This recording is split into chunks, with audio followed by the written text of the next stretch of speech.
Hi, I'm Mark Barsamian. In this video, I'll continue an introduction to the area between curves. That introduction began in the previous video. In that video, I discussed fairly simple examples.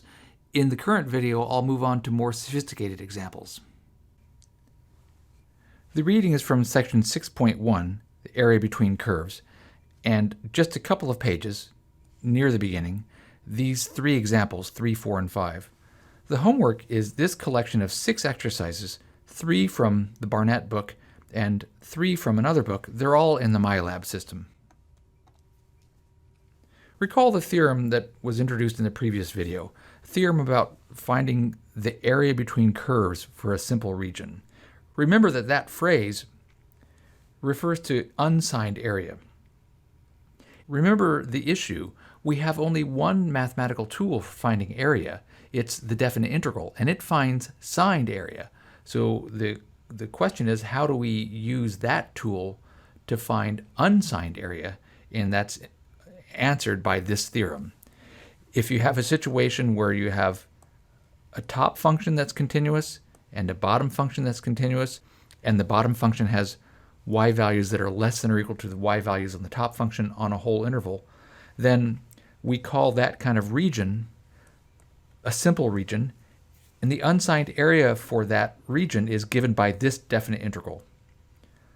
You integrate this difference, top minus bottom, on the interval a comma b. In the previous video, we applied this theorem to find the area between curves in examples where one of the curves was always the x-axis. That familiarized us with the method of setting up the integrals while keeping the calculations simple. In this video, we'll study examples where neither of the curves involved is the x-axis. That'll make the calculations harder, but the idea is the same. Example 1 is similar to one of your homework exercises. Set up a definite integral calculation that computes the area between the graphs of f and g for x on this interval. Now remember that this phrase, the area between the graphs of f and g on that interval, that phrase refers to unsigned area. So remember what the theorem tells us. The theorem tells us that we can compute this unsigned area of a simple region using a definite integral, but only for a simple region. So we'll need one definite integral for each simple region. So what we need to do is we need to identify our simple regions and identify the top and bottom functions on each region. So we have a red region, green region, blue region. I'll just simply make a little note about which function is the top function on each of those intervals. You see that on the red region, the top function is g of x, the bottom function is f of x. On the green region, the top function is f of x, the bottom function is g of x, and so forth. So we compute the unsigned area this way.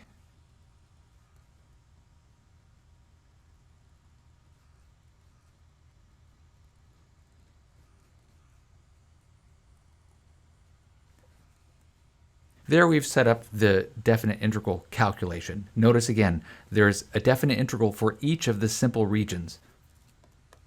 Let's go on.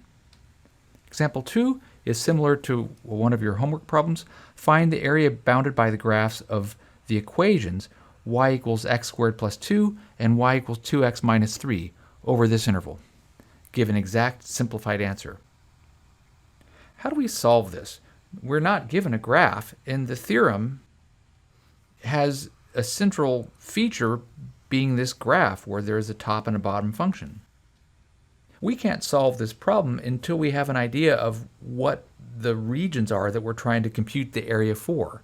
And we can't do that until we have a graph. So we have to graph those two equations in order to determine the region that we're working with.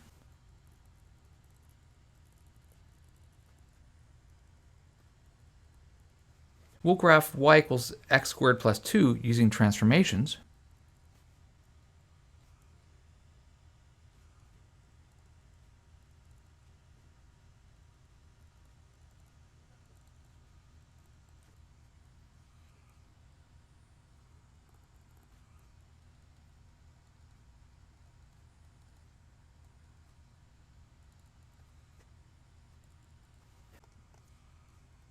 There's the graph of y equals x squared plus 2.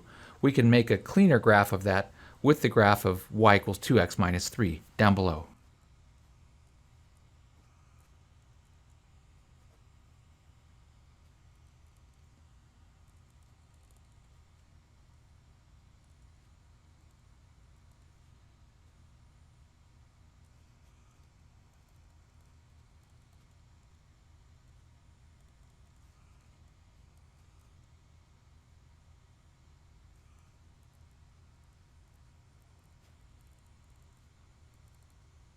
So there I've graphed those two equations. You can see that there's a clear top graph. It's the function y equals x squared plus 2.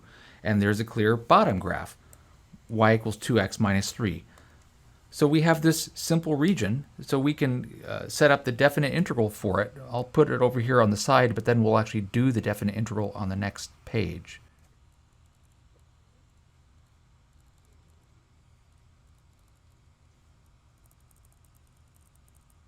So there you see I've set up the definite integral in the form specified by the theorem. The integral from a to b of top of x minus bottom of x.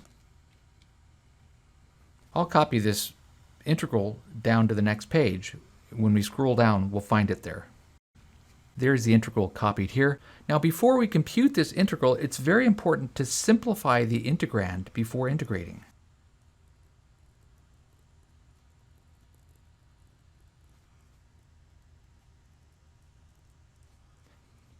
You see that simplifying the integrand makes the integral much simpler. We have only 3 terms in the integrand instead of 4, and we don't have any parentheses.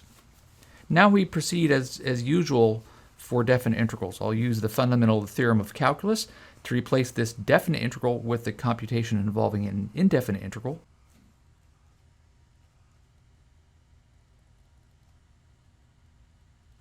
And I'll do the indefinite integral details in a box off to the side.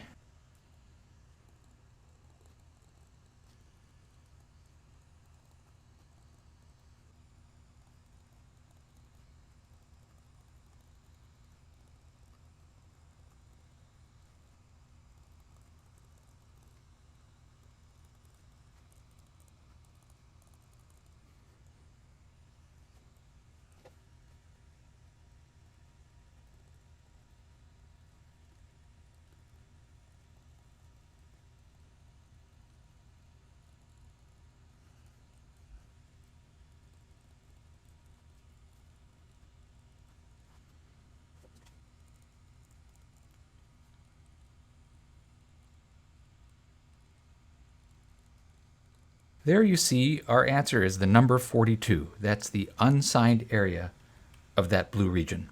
Notice again the format for the solution is the same as the format that I've always used for definite integral problems. I use the fundamental theorem of calculus to replace a definite integral with a calculation involving an indefinite integral. I did the indefinite integral details off to the side, brought back in the result of the indefinite integral here. The constant of integration cancels in the next step, and then it's just very careful arithmetic. Let's go on. Example 2. Find the area bounded by the graphs of these equations, y equals e to the point 5x and y equals minus 3 over x, over the interval from 2 to 4. Well, we have to graph these functions. First, we'll note the graph of y equals e to the point 5x will look a lot like y equals e to the x.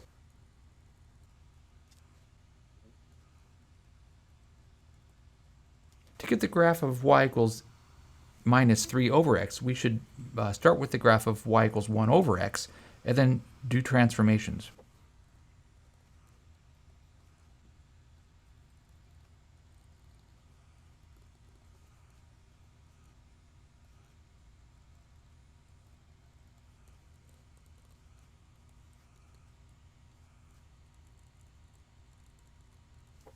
There we see the graph of y equals minus 3 over x. Notice that in each of these graphs, I've put coordinates for the endpoints of the interval. 2 to 4 is the interval that we're interested in. I can make a graph of the region over here on the right.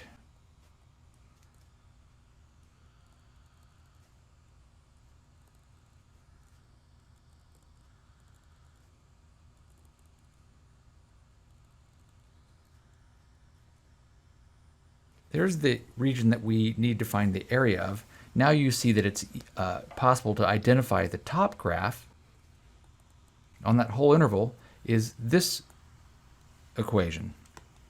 And the bottom graph is given by that equation. So now we can set up the definite integral. We want to integrate from x equals 2 to x equals 4, this function minus that function. We'll do that on the next page.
And there's our answer.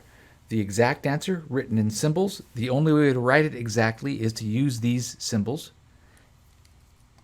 And then the decimal approximation from a calculator, rounded to 3 decimal places. No matter how many decimal places you write, it's an approximate answer. So the only way to write the exact answer is to use the symbols. Notice that this was quite a difficult problem. Lots of steps involved. The indefinite integral used this important rule for the indefinite integral of e to the kx. The indefinite integral of e to the 0.5x is e to the 0.5x over 0.5.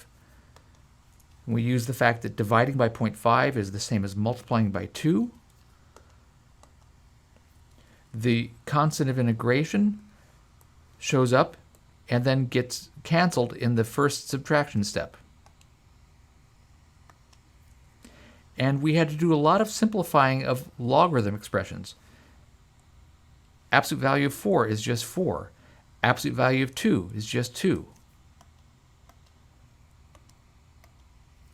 Then we use the property of logarithms that ln of 4 minus ln of 2 is the same as ln of 4 over 2, which is just simply ln of 2. So lots of steps. No one of those steps is all that hard, but there were lots of them. So it's very difficult to get through a problem like this without making a mistake. Let's go on. Example 4. Find the area bounded by the graphs of y equals x squared and y equals x plus 6. Now notice that these equations are very similar to the equations in example 2. One is a parabola and one is a straight line. We had a parabola and a straight line in problem 2.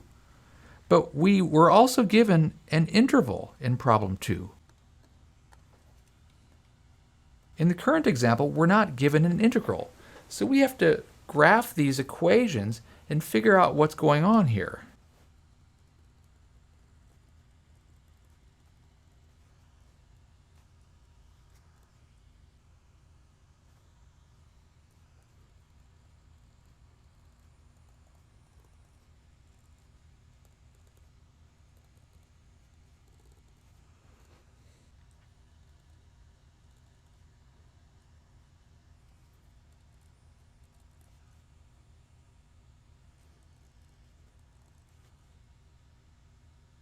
When we graph these two equations, we see that they intersect at those 2 points, x equals minus 2 and x equals 3. So those are the endpoints of our interval. It must be that the region extends from minus 2 to plus 3. And we see that the top graph is y equals x plus 6, in the bottom graph is y equals x squared. So now we can set up the definite integral to compute the unsigned area.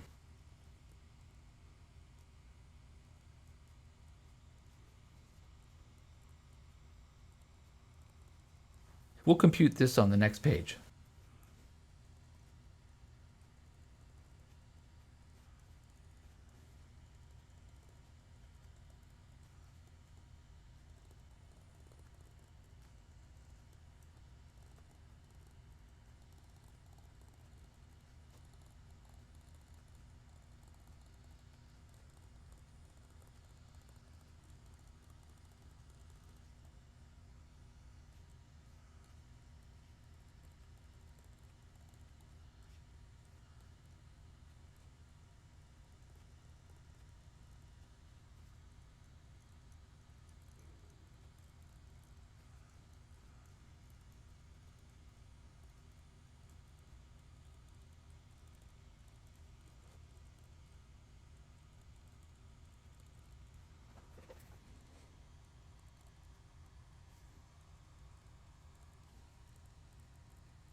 There's our answer. The exact answer is 25/6.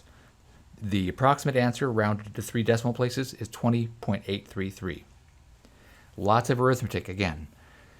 Notice that we have to be very careful when working with expressions like this. When we're substituting in negative numbers into those terms that have exponents and negative signs in front, look there are 3 negative signs involved. You've got to be very careful of order of operations. I do -2 cubed first to get -8, and then I multiply the -8 by -1 to get +8, and so forth. So just go one step at a time and do the arithmetic very carefully. It's just arithmetic, but it will bite you if you don't do it carefully. Let's go on. Example 5. Find the area bounded by the graphs of y equals x squared and y equals 8 square root of x. Give an exact simplified answer and a decimal approximation rounded to 3 decimal places. Well, let's first graph these functions. I'll graph y equals 8 square root of x using transformations.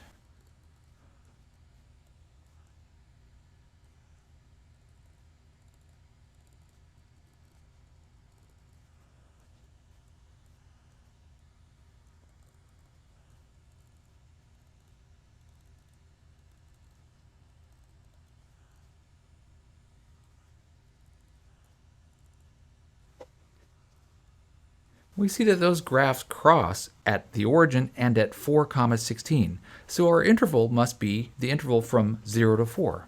So we can set up a single definite integral corresponding to that simple region. And notice that on that simple region, the top graph is 8 square root of x. And the bottom graph is x squared. So when we set up our definite integral, we have to be sure to use those in the correct order. We'll do this definite integral on the next page. I'll copy it and put it down there, and when we scroll down the page, we'll find it there. There's the definite integral, so we can just dive right in and solve this.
So there's the result. Again, a very long calculation and lots of tricky steps. Notice that I started by rewriting the integrand. It was in this form, which is a familiar looking form, but it was more useful to have it in power function form in order to integrate. Notice that I did that on previous problems as well. In the previous example, the integrand was minus x squared plus x plus 6, but it will be helpful to write that this way in power function form for the purpose of integrating. Notice other things. The careful arithmetic involving the exponent. When we use the power rule, we get an exponent of 1/2 plus 1, which gives us 3/2, and we get a denominator of 1/2 plus 1, which gives us a denominator of 3/2. And then the arithmetic of dividing by 3/2 being the same as multiplying by 2/3. Lots and lots of arithmetic. And in this step, computing 4 to the 3/2, remember that we can do that by thinking of it as 4 to the 1/2 cubed. 4 to the 1/2 is just square root of 4. That's the number 2. So again, lots and lots of steps. And notice that I worked with symbols throughout, arrived at this exact answer using just arithmetic, simplifying expressions. Only at the very end, in the very last step, do I type it into a calculator and get a decimal approximation. There's one more example. Example 6 has a typo. This should be find the area bounded by the graphs of the equations y equals x cubed and y equals 4x. Now we can graph these without any transformation needed.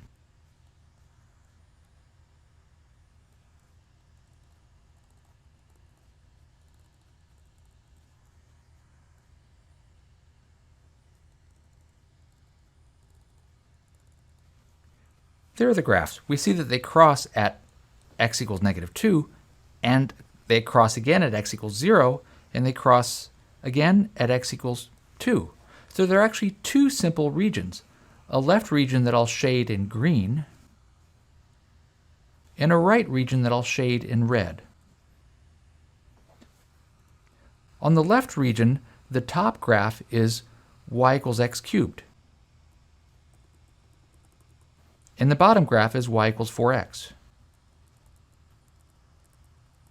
In the red region, the top graph is y equals 4x. And the bottom graph is y equals x cubed.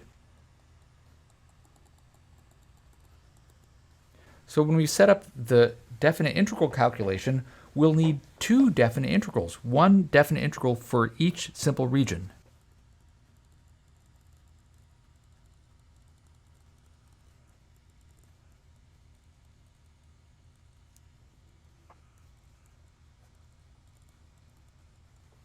I'll continue this definite integral on the next page. I'll copy it and put it down there, and we'll scroll down and find it there.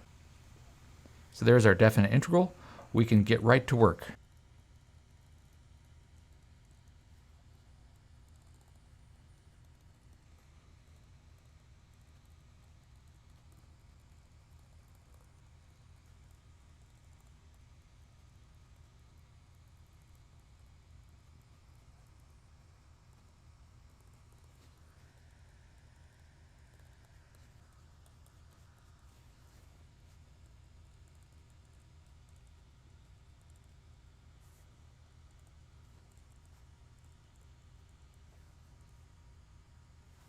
There's our answer. A couple of things to notice here. First of all, the careful arithmetic, tons of it, and then notice the two definite integrals we use the fundamental theorem of calculus on each of them.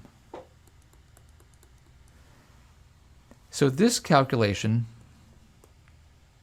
involving that indefinite integral resulted in these two terms, the first term minus the second term. This definite integral calculation resulted in these two terms, the first term minus the second term.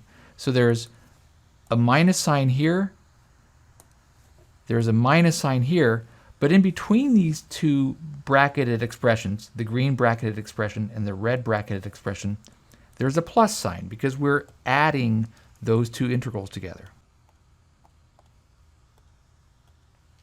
The other thing to notice is that when you substitute in x equals 0 into this term, you don't get 0. You get 0 plus c. And when you substitute in x equals 0 into this right term, you don't get 0 either. You get 0 plus d. That's crucial because we need that c there to cancel that c, and we need that d there to cancel that d. And notice while we're on the subject, I used a different letter for the constant of integration in the right integral. I used a d because c was already taken. D can be any real number, but it's not the same real number as c. So our final answer is that the unsigned area is 8. That's the end of that example, and that's the end of the video. Thank you.